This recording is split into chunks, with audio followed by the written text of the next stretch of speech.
ఓం నమో వెంకటేశాయ.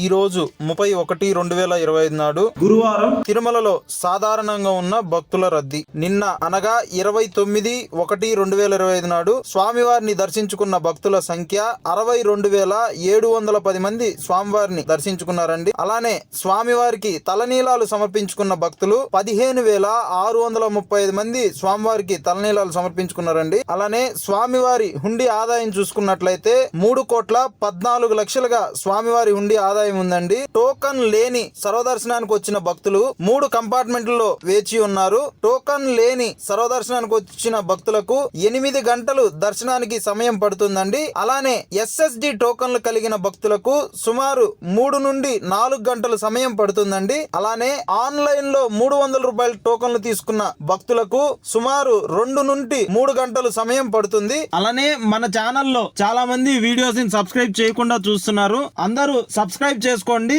మీరు సబ్స్క్రైబ్ చేసుకున్న దాని వల్ల నాకు కొద్దిగా సపోర్ట్ చేసినట్టు ఉంటుంది.